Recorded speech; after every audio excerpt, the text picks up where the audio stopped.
최근 들어 전세 세입자들이 집 주인으로부터 보증금을 돌려받지 못하는 경우가 늘어났다고 합니다.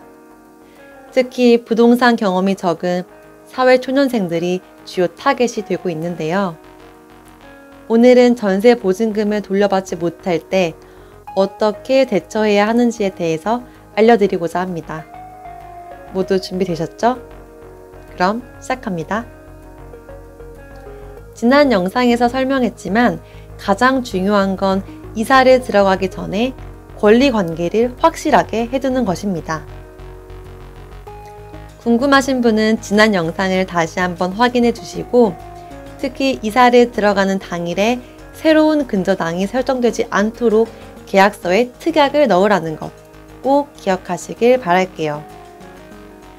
그런데 권리 관계를 확실히 해서 아무런 문제 없이 잘 살고 있었지만 막상 이사를 나올 때 문제가 생기는 경우도 있답니다.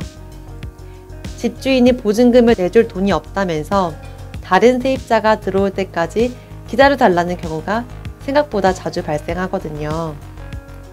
세입자가 그 기간을 기다려줄 수 있다면 다행이지만 그럴 수 없는 상황이라면 무척 곤란하겠죠.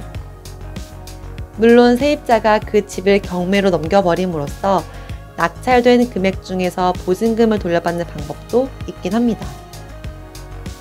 하지만 그러려면 최소 6개월에서 길게는 몇 년을 기다려야 할 수도 있습니다. 그러니 그렇게 야박하게 구는 것보다는 대화로 잘 풀어가는 게 아무래도 서로에게 더 좋을 것 같아요. 불필요한 것에 에너지 낭비, 시간 낭비하고 싶은 사람은 없으니까요. 보증금을 못 돌려받는 불상사를 막으려면 세입자는 어떻게 대처하면 좋을까요? 일단 이사를 나갈 계획이 세워지면 집주인과 미리 협의해서 새로운 세입자를 구할 시간을 충분히 주는 게 좋습니다.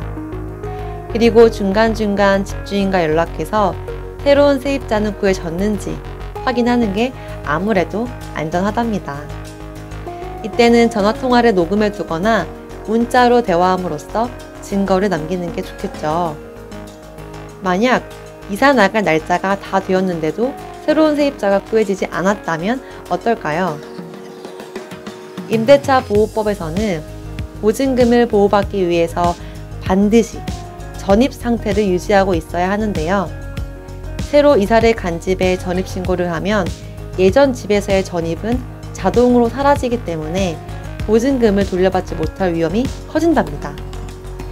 그래서 보증금을 돌려받을 때까지는 이사도 나가지 못한 채 기다려야만 하는 상황이 발생합니다. 이런 문제는 임차권 등기라는 것을 통해 해결할 수가 있어요. 임차권 등기란 임차권, 즉 임차인으로서의 권리를 아예 등기부 등본에 설정해 두는 것을 말합니다. 법원에 임차권 등기 명령을 신청하면 세입자가 이사를 나가더라도 기존의 권리는 계속 유지된답니다. 다른 사람이 이사를 들어오거나 새로운 근저당이 설정되더라도 내 보증금에 대한 권리를 계속 유지할 수 있게 되는 거죠. 게다가 세입자가 임차권 등기를 말소하지 않으면 그대로 등기부 등본에 남아있게 되는데, 그러면 집주인이 다음 세입자를 받거나 이 집을 팔려고 할 때 부담이 되겠죠. 그래서 세입자에게는 요긴하게 쓸 수 있는 협상카드가 될 수 있습니다. 다만 임차권 등기 명령을 신청하기 위해서는 어느 정도의 비용이 들어가고 내가 보증금을 돌려받지 못했다는 것을 증명할 만한 자료를 함께 제출해야 한다는 점을 기억하셔야 합니다. 세입자가 알아두면 좋을 또 다른 제도는 전세보증금 반환 보증보험입니다. 말 그대로 전세보증금을 반환하지 못했을 때를 대비한 주택도시보증공사 허그의 보증보험인데요. 만약 집주인이 보증금을 돌려주지 못하면 허그가 먼저 세입자에게 보증금을 돌려주고 나중에 허그가 집주인으로부터 그 금액을 돌려받는 제도랍니다.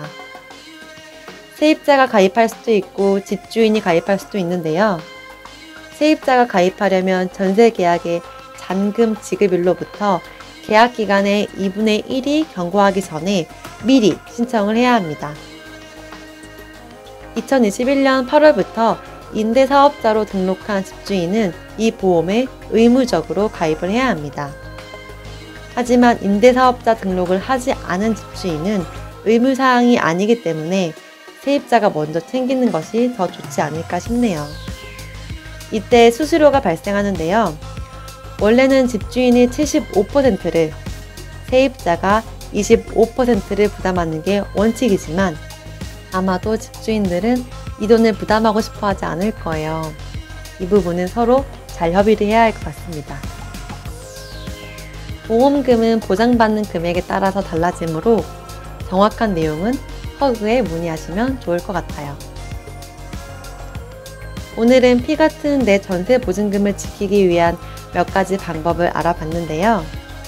가장 좋은 건 역시 집주인과 세입자가 대화를 통해서 서로 원만하게 처리하는 거겠죠. 비록 돈으로 얽힌 관계라지만 그래도 사람 사는 일은 다 거기서 거기잖아요. 문제가 생길 땐 서로 조금씩 양보하는 미덕을 발휘해보면 어떨까 싶습니다. 이콘TV 구독자 여러분들도 소중한 보증금을 꼭 지키시길 바랄게요. 그럼 다음 영상으로 만나요. 안녕. 오늘 영상은 원도 김상원 저자의 책 경매와 부탁해의 내용을 바탕으로 제작되었습니다. 콘텐츠를 잇다, 사람을 잇다. 이콘TV